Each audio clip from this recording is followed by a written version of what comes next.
In my world, all living creatures expel out nature aura. This is basically the quantification of someone's stamina being released during the day, and it's a force connected to living and existence. However, under circumstances where it becomes uncontrolled, it becomes negative. Nature aura is a neutral kind of energy, while negative nature aura is a negative energy, an energy that infects the surroundings. In this video, I'm going to be talking about all the ways negative nature aura manifests in my world. To understand the true difference between these two kinds of energies, I have to explain this first. What monsters are.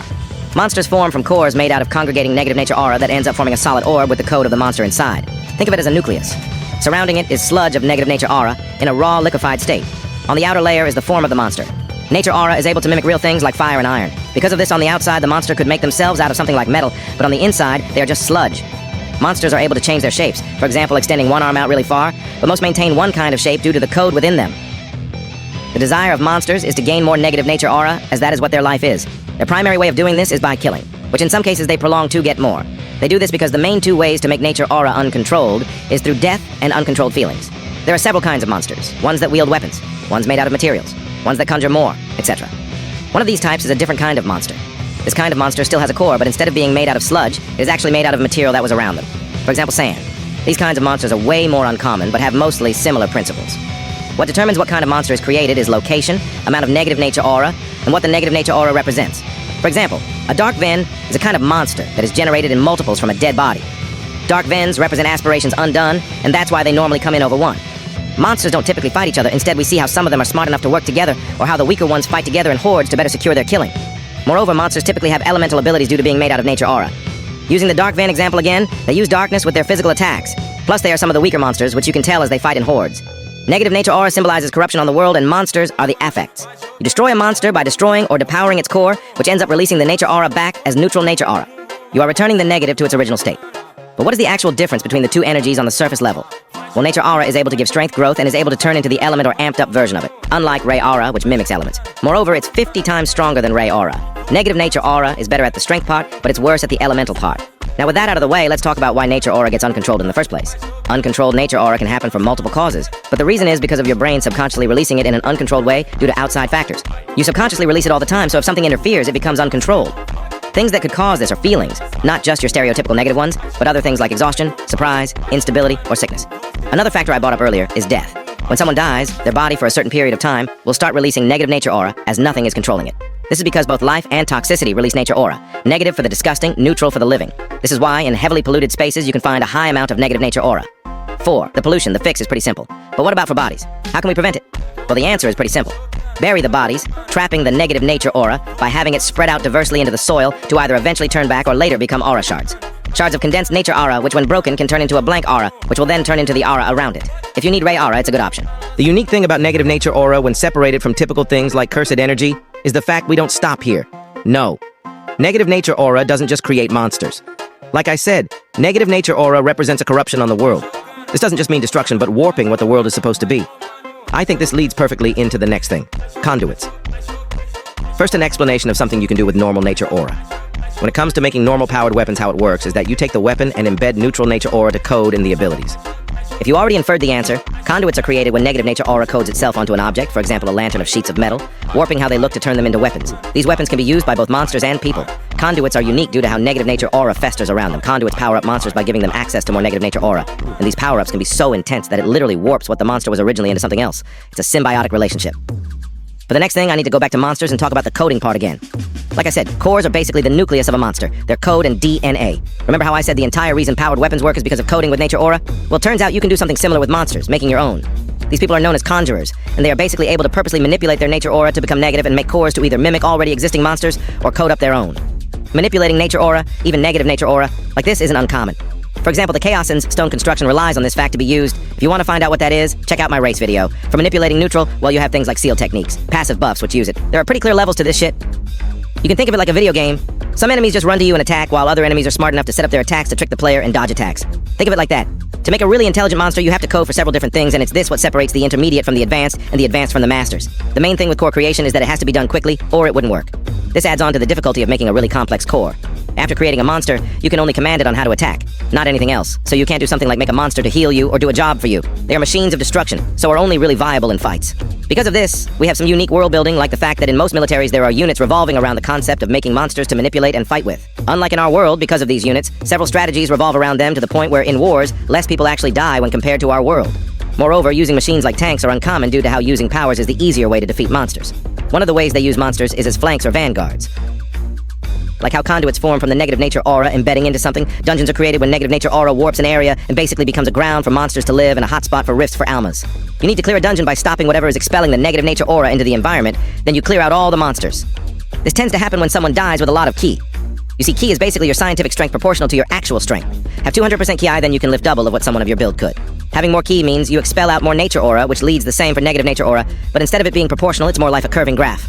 Dungeons need to form under the right conditions. The place must be susceptible to being warped. The place needs to have no living matter like plants, so it can't be in the middle of the forest. Instead, it can be in something like a cave or atop a mountain. This doesn't mean animals stop it. What I mean is that plants stop it because it's a part of the environment. Things like animals aren't. Moreover, they are just exterminated by the monsters dungeons form anyways.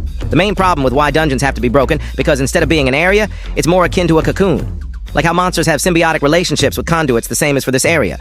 Negative nature aura gathers, which draws in monsters, and more negative nature aura, making the entire place increase in negative nature aura, which creates more monsters, and end up becoming a cycle. A cycle which eventually starts expanding until one day the dungeon collapses in on itself. This is called a dungeon break, and they are extremely dangerous, due to the sheer amount of monsters and almas they could possibly release. This is why when a dungeon is discovered, people are often quick to act to exterminate it, especially cause of the outfall of certain dungeon breaks. For example, the Day of the Departed.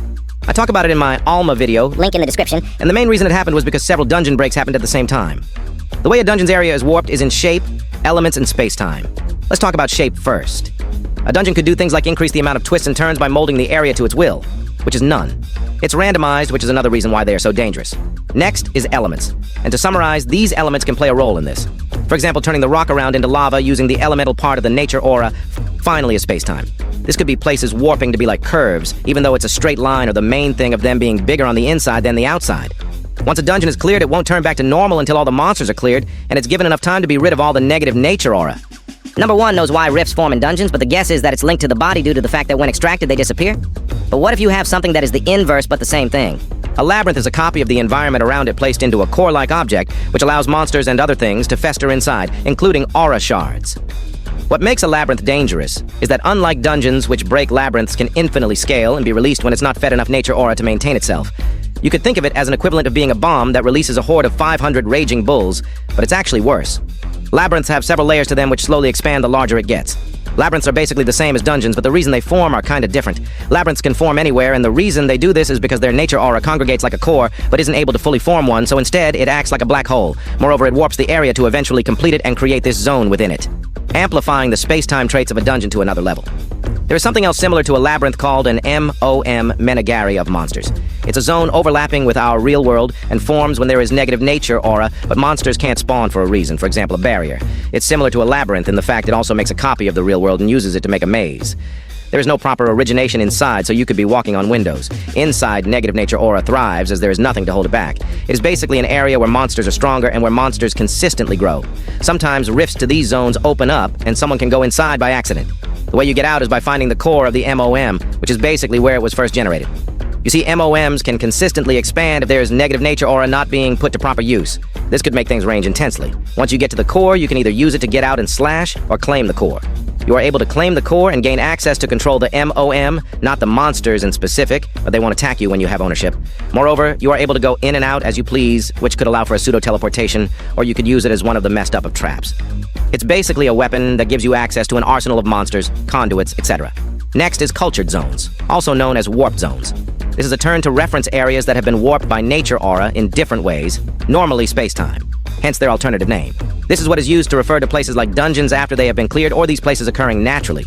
Cultured zones don't only refer to space-time, they can also refer to things like an eternal burning mountain, turning water acidic, or eternal storms. The reason why I didn't mention the word negative is because cultured zones don't have to be negative nature aura. Technically, the two eternal examples I just used are the nature aura being used to amplify what is already there, so they are more like pseudo-cultured zones. If we're talking pure facts, there are actually only 3 known cultured zones that come from neutral nature aura. The Ivory Tree is a place in Green Haitsu. It's right next to a lake. Its main appeal is the fact that it's always snowing. The tree is the result of someone dying, however, for some reason they released neutral nature aura instead of negative nature aura. It's a place where monsters cannot enter and a place of life. This is why so many beasts inhabit the place, and all those beasts are herbivores. Even though it's always snowing, it doesn't affect the plants, even though it's clearly chilly. Moreover, the maho of the girl who dies stays bound to the tree and manifests in two forms. First is a mimic of herself. The next is the environment itself. The maho's power is to manifest someone's will. This could be their motivation, ego, or drive, and manifested in either a projection or physical form, like a snowman. In addition to the ability, even though from a distance the ivory tree looks like a small place, like a warped zone, when you go inside it's clear it's much larger. Most cultured zones are no-fly zones because of the space warping factor. This is because warped zones can more easily extend upwards than outwards. An incident where a plane became trapped in a warped zone in the sky just to eventually crash from lack of fuel is what caused this change globally. Now the final thing I'm going to be talking about, Darth Zones. Darth Zones is more of a classification of an area than an actual thing. A Darth Zone is basically a place infested with an amount or strength of monsters which could rival the military of a small country. Darth Zones normally have a lot of monsters and negative nature aura lingering in them. This is an area of buff, high-level monsters. Darth Zones only became a term used during and after the Nozark games because of the sheer increase of negative nature aura it caused. If you want to find out more, check out this video.